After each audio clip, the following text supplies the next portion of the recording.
Hi friends, ఇదిగో మన మిరపనారు 38 రోజులకి ఈ విధంగా ఉంది ఫ్రెండ్స్. చూసారా, బాగుంది ఫ్రెండ్స్. అంటే నా చేతులతో నేను చేసినటువంటి మిరపనారు కాబట్టి నాకు నచ్చుతుంది. మీకు నచ్చిద్దో లేదో కామెంట్లో పెట్టండి ఫ్రెండ్స్. అదేవిధంగా 38 రోజులకి ఈ విధంగా నేను మిరపనారు పెంచడం జరిగింది. అంటే మరి నెట్లో 40 రోజులకి 45 రోజులకి వస్తుంది అంటారు. మరి మట్టు మీద కూడా నేను ఈ విధంగా సాహసోపేతంగా మంచిగా ఈ విధంగా నేను 38 రోజులకి నారు ఏతకొచ్చే విధంగా పనిచేసి తీసుకొచ్చిన ఫ్రెండ్స్. అంటే నేను పెద్ద యుద్ధమే చేయలేదులే, కానీ మామూలుగా జాగ్రత్తగా ఏ టైంకి ఏమేం చేసుకుంటూ పోతే మిరపనారు 38 రోజులకి ఏతకొస్తుంది అనే దాని మీద ఒక ఛాలెంజ్గా తీసుకొని పెంచడం జరిగింది. పెద్ద ఖర్చు అయింది కూడా ఏం లేదు ఫ్రెండ్స్. అది ఏమేం చేసినా ఏందనేది నీకు వీడియో రూపంలో చూపించడం జరుగుతుంది ఫ్రెండ్స్. నా వీడియో నచ్చితే లైక్ చేయండి, సబ్స్క్రైబ్ చేసుకోండి. ఇప్పటికి నేను మిరపనారు మీకు ఫస్ట్ కాడి నుంచి కూడా మన సబ్స్క్రైబర్లు చూపించుకుంటూ వస్తున్నా ఫ్రెండ్స్. మిరపనారు ఎప్పుడు కూర్చును, ఏ విధంగా ఎప్పుడెప్పుడు ఏ విధంగా మందులు కొట్టుకున్నాం, ఎలాంటి జాగ్రత్త చర్యలు తీసుకున్నాం అనేది మీకు కూడా తెలుసు. కాకుంటే కొత్తగా చూసే వాళ్ళకు కూడా మనం చెప్పే ప్రయత్నం చేయాలి కాబట్టి, ఓన్లీ మన సబ్స్క్రైబర్లే కాదు మిగతా వీడియో చూసే కొత్త వాళ్ళకు కూడా అర్థం కావాలి కాబట్టి వివరించే ప్రయత్నం చేస్తున్నా ఫ్రెండ్స్. ఈ విధంగా ఉంది మా పొలం కూడా. ఇప్పుడు పచ్చిరొట్టు చేయించుకున్నాం కాబట్టి చక్కగా అది కూడా ఈ వర్షాలకే బాగా మావుతుంది. మా సూర్యాపేట జిల్లాలో మళ్ళీ ఈ నడాన్ని గురించి గ్యాప్ ఇచ్చింది 15 రోజులు 20 రోజులు. మళ్ళీ రాత్రి నుంచి మంచిగా చక్కగా వర్షాలు కురవటం జరుగుతుంది. ఇక నెట్లో ఇచ్చుకున్న వాళ్ళు కూడా ఈ దెబ్బతో వేద్దామని సిద్ధం చేసుకున్నారు మా ఊరు రైతులు. మనం ఏంటంటే ఫ్రెండ్స్, ఇంతకుముందు ఆగస్టు నెలలో వేసి కొంచెం ఇబ్బంది పడ్డాం. చాలా నష్టాలు పాలవుతారు ఈ ఆగస్టు నెలలో. అంటే నాకు జరిగినటువంటి అనుభవాన్ని బట్టి నేను చెప్తున్నా ఫ్రెండ్స్. అదేవిధంగా మీరు కూడా చేయాలనే లేదు. కొంతమంది ఆగస్టు నెలలో వేసుకొని లాభం పొందిన వాళ్ళు ఉన్నారు. మరి నాలాగా మరి ఆగస్టు నెలలో వేసుకొని కొంచెం దండగపడాల్సి వచ్చింది నాకున్న అనుభవాన్ని బట్టి. ఎందుకంటే డిసెంబర్ నెలలో వచ్చే తుఫాను చూసుకొని నేను తోట వేసుకోవడం జరుగుతుంది.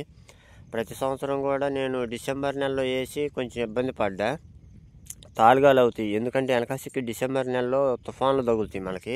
అప్పుడు మనకేంటంటే అచ్చం బాగా పచ్చికాయ మీద ఉంటుంది. మనము సంవత్సరం అంతా సీజన్ అంతా మనం పెట్టుబడి పెట్టి మనం కోత కొయ్యబోయేసరికల్లా అప్పుడు వర్షాలు డిసెంబర్ నెలలో తగిలితే ఏముంది మొత్తం పండుతూ ఉంటాయి. ఆ టైంలో మనకు వర్షం తగిలినప్పుడు తాలుగాయలు అవుతాయి. కోసిన కాడికి తాలుగాయలు కోయాల్సి వస్తుంది. కాబట్టి ఫ్రెండ్స్, నాకు ఆ భయంతో నేను సెప్టెంబర్ నెలలో తోట వేయాలని డిసిషన్ తీసుకున్నా. ఎందుకంటే నేను సెప్టెంబర్ నెలలో తోటేసి ఎప్పుడు కూడా నేను తాలుగాయలు కోయలేదు ఫ్రెండ్స్. ఆగస్టు నెలలో నేను 10వ తారీఖు వేసిన, 15వ తారీఖు వేసిన, 20వ తారీఖు కూడా వేసిన. అప్పుడు డిసెంబర్ నెలలో కంపల్సరీ తుఫాన్లు వచ్చే ప్రమాదం ఉంది. కాబట్టి ఫ్రెండ్స్, నేను ఆగస్టు నెలలో వేయదలుచుకోవాలా. మన మిరపనారు ఇప్పుడు ఏతకొచ్చింది, కానీ తలలు కోసిన తలలకి మళ్ళీ మంచి ఎండ ఉన్నప్పుడు మాత్రమే మనం తలలు కోయాలి. కోసి దానికి బ్లూ కాఫర్ కొట్టుకొని ఎలాంటి ఇబ్బంది లేకుండా చూసుకొని మనం ముందుకెళ్ళాలా. ఇప్పుడు ఎందుకంటే నేను సెప్టెంబర్ నెలలో వాతావరణం మంచి చల్లటి వాతావరణం చూసి తోట వేసుకోవాలా. ఎట్టి పరిస్థితుల్లో కూడా ఫ్రెండ్స్, మనం రైతులు చేసే పొరపాటు వాళ్ళు వీళ్ళు వేస్తున్నారు అని తొందరపడి వేసి, అది కూడా మళ్ళీ వాతావరణం చూసుకోకుండా మనం తోట వేసుకొని మనం వేసుకున్న తోటకి సకాలంలో తళ్ళు ఇచ్చుకోలేక కాండం గాలిపోయే ప్రమాదం ఉంటుంది. అది కూడా చూసుకొని జాగ్రత్త చర్యలు తీసుకోవాలి ఫ్రెండ్స్. అదేవిధంగా మరి ఏ విధంగా ముందు సాగిపోవాలి. నాకు వచ్చినటువంటి తెగులుకు కొట్టినటువంటి మందులు ఫ్రెండ్స్, బ్లూ కాఫర్, రెడెమల్ గోల్డ్, ఎక్స్లోరా, పోయిన సంవత్సరం మిగిలిపోయినటువంటి డెలిగేటు, మరి సెప్టోసైకిల్ కూడా కొట్టడం జరిగింది. మళ్ళీ అదేవిధంగా బెనీవియా కూడా కొట్టిన ఫ్రెండ్స్ కొంచెం. అది కూడా పోయిన సంవత్సరం మిగిలిపోయిన ముందే. ఇది ఫ్రెండ్స్, నాకున్నటువంటి అనుభవాన్ని బట్టి నేను ఈ విధంగా నారు పెంచుకోవడం జరుగుతుంది. ప్రతి సంవత్సరం కూడా నేను ఇదే విధంగా పొలంలోనే పోసుకుంటాను. నెట్లో పోయటం నాకు తెలియదు ఫ్రెండ్స్. నెట్లో మనం ప్యాకెట్లు కొని వాళ్ళకి ఇచ్చి మళ్ళీ ఏం ప్యాకెట్లు ఏం చేస్తారో మళ్ళీ అదొక అనుమానం. మనం చూడంగా ఫ్రెండ్స్, మా విత్తనాలు గుచ్చిస్తాం, ట్రైల్ మారినా మారచ్చు అనేది నా భయం ఫ్రెండ్స్. అంటే అట్లా చేస్తారో చేయరో తెలియదులే, కొంతమంది అపోహలు. నాకున్నటువంటి వసతులను బట్టి ఈ విధంగా పోసుకున్నా ఫ్రెండ్స్. నచ్చితే లైక్ చేయండి, సబ్స్క్రైబ్ చేసుకోండి ఫ్రెండ్స్. ఇది నా వ్యవసాయ అనుభవాలు. ముందు కూడా నన్ను ఆదరిస్తారని కోరుకుంటున్నా. Bye friends, bye. I love you.